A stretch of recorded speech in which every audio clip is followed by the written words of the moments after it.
তো প্রথমেই শুরু করি আইডেন্টিফিকেশন অফ অ্যাডজেক্টিভ দিয়ে। অ্যাডজেক্টিভ হলো সেই সকল শব্দ যা নাউন বা প্রোনাউনের দোষ, গুণ, সংখ্যা, পরিমাণ ইত্যাদি প্রকাশ করবে। এক কথায় নাউন বা প্রোনাউন সম্পর্কে অতিরিক্ত তথ্য দিবে বা নাউন বা প্রোনাউনকে মডিফাই করবে। যেমন Sonia is wearing blue sari. এখানে সোনিয়া একটি নাউন, কারণ এটি এই সেন্টেন্সের সাবজেক্ট। ইজ সাহায্যকারী ভার্ব, ওয়ারিং মেইন ভার্ব এবং শাড়ি অবজেক্ট। কারণ সোনিয়ার কাজটাই তো এখানে পরিধান করা বা পরা। এখানে কি পরার কথা বলা হয়েছে? শাড়ি পরার কথা বলা হয়েছে। এখানে ভার্বের প্রভাবটা বা সাবজেক্টের কাজের প্রভাবটা শাড়ির উপর পড়েছে, কারণ শাড়িটাই তো আলটিমেটলি পরা হবে। আমরা জানি একটা সেন্টেন্সে ভার্বের প্রভাব বা সাবজেক্টের কাজের প্রভাব যার উপর পড়ে সেই হচ্ছে অবজেক্ট, এবং অবজেক্ট হচ্ছে একটা নাউন। তাহলে এই সেন্টেন্সে শাড়ি হচ্ছে একটা নাউন, কারণ এই সেন্টেন্সের কাজের প্রভাবটা শাড়ির উপর পড়ছে। তো এই সেন্টেন্সে আরও একটি শব্দ আছে, সেটা হচ্ছে ব্লু। এই ব্লু শব্দটার কাজ এই সেন্টেন্সে কি?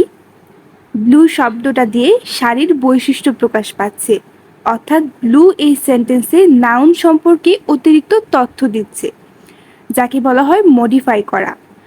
ব্লু শব্দটা নাউনকে মডিফাই করছে, অর্থাৎ ব্লু শব্দটা নাউন সম্পর্কে তথ্য দিচ্ছে। তাই এই সেন্টেন্সে ব্লু হচ্ছে একটি অ্যাডজেক্টিভ, কারণ নাউন সম্পর্কে বা প্রোনাউন সম্পর্কে যেই সকল ওয়ার্ড বা শব্দ অতিরিক্ত তথ্য দেয় সেগুলি হচ্ছে অ্যাডজেক্টিভ। তাই এই সেন্টেন্সের অ্যাডজেক্টিভ হচ্ছে ব্লু। এখন আমরা কয়েকটা এক্সাম্পলের মাধ্যমে অ্যাডজেক্টিভ সম্পর্কে আরেকটু ক্লিয়ার হয়ে নেব। The doctor say that it is a hopeless case. চিকিৎসকরা বলেছেন এটি একটি আশাহীন ঘটনা। One boy was present. একজন ছেলে উপস্থিত ছিল। The third chapter of the book is very interesting. বইটির তৃতীয় অধ্যায়টি খুবই আকর্ষণীয়। I like Japanese cars. আমি জাপানি গাড়ি পছন্দ করি। প্রথম সেন্টেন্সে বলা হয়েছে the doctor say that it is a hopeless case. এই সেন্টেন্সে এ একটি ডিটারমিনার এবং এরপর দুইটি শব্দ আছে, হোপলেস এবং কেস। এ হোপলেস মানে একটি আশাহীন, আর এ কেস মানে একটি ঘটনা। এ হোপলেস আর এ কেস, এই দুইটা শব্দের মধ্যে এ কেস বেশি অ্যাপ্রোপ্রিয়েট অর্থ দেয়, কারণ এ হোপলেস বা একটি আশাহীন বলতে আসলে কিছু হয় না, এটা একটা অপূর্ণ অর্থ বহনকারী শব্দ।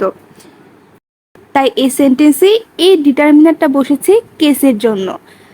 এই সেন্টেন্সে কেস হচ্ছে একটি নাউন। তাহলে কেমন কেস? হোপলেস কেস বা আশাহীন কেস।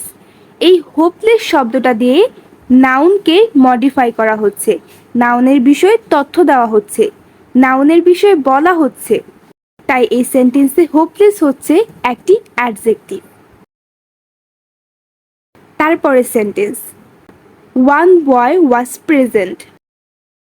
এই সেন্টেন্সে বয় একটি নাউন, কারণ বয় হচ্ছে এই সেন্টেন্সের সাবজেক্ট। আর বয়কে মডিফাই করছে ওয়ান শব্দটা। কয়জন বয় বা কয়জন ছেলে? একজন ছেলে। এই ওয়ান শব্দটা দিয়ে বয়ের বিষয়ে তথ্য পাওয়া যাচ্ছে, তাই এই সেন্টেন্সে ওয়ান হচ্ছে একটি অ্যাডজেক্টিভ। তারপরে সেন্টেন্সে বলা হয়েছে the third chapter of the book is very interesting. এই সেন্টেন্সে দ্য একটি ডিটারমিনার, যার অর্থ হচ্ছে টি। দ্য অর্থ টি, তাহলে দ্য থার্ড অর্থ তৃতীয়টি, আর দ্য চ্যাপ্টার অর্থ অধ্যায়টি। দ্য থার্ডের চেয়ে দ্য চ্যাপ্টার বেশি অ্যাপ্রোপ্রিয়েট অর্থ দিচ্ছে, তাহলে এই সেন্টেন্সের চ্যাপ্টার হচ্ছে একটা নাউন। আর এই থার্ড শব্দটা দিয়ে চ্যাপ্টারের সম্পর্কে অতিরিক্ত তথ্য দেওয়া হচ্ছে, যেমন কততম অধ্যায়? তৃতীয় অধ্যায় বা থার্ড চ্যাপ্টার। এই চ্যাপ্টার ওয়ার্ডটাকে মডিফাই করছে থার্ড শব্দটা।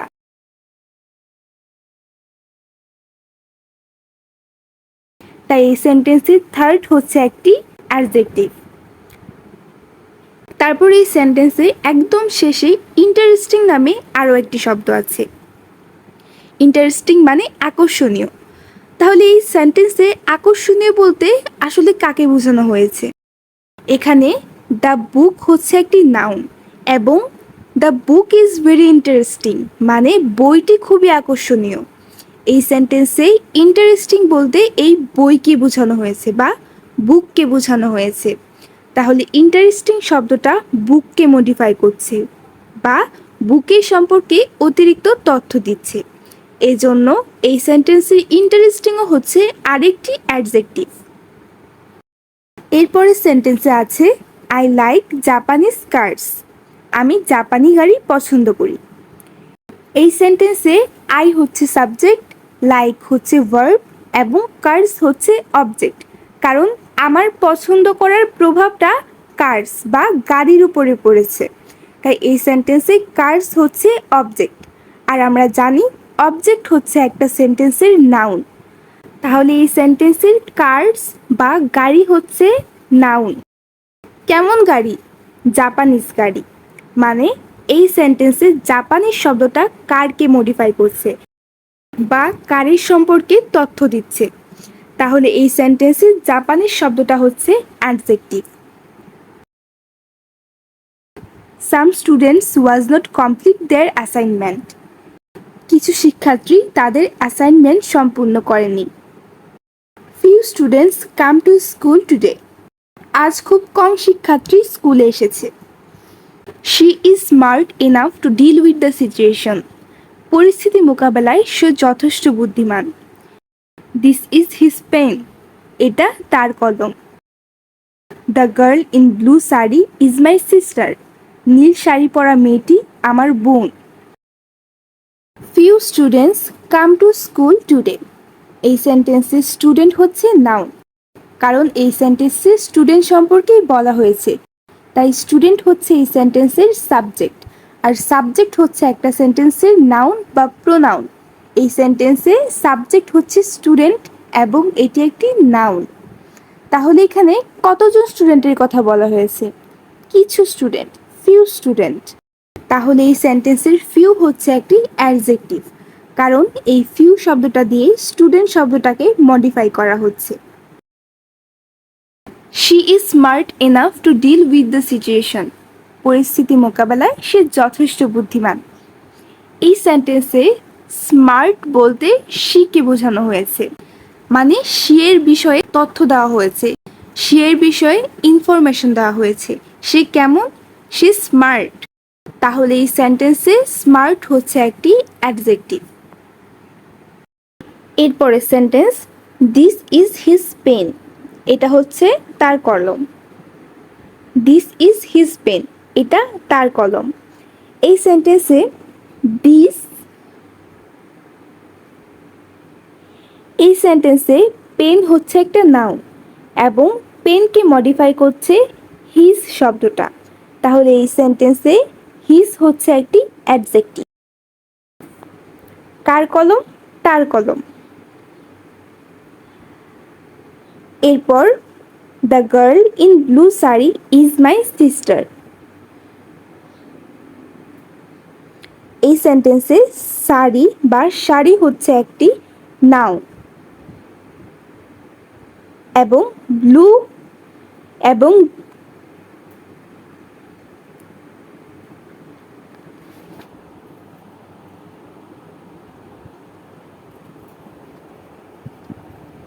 এবং ব্লু হচ্ছে একটি অ্যাডজেক্টিভ, কারণ শাড়িকে মডিফাই করছে ব্লু শব্দটা।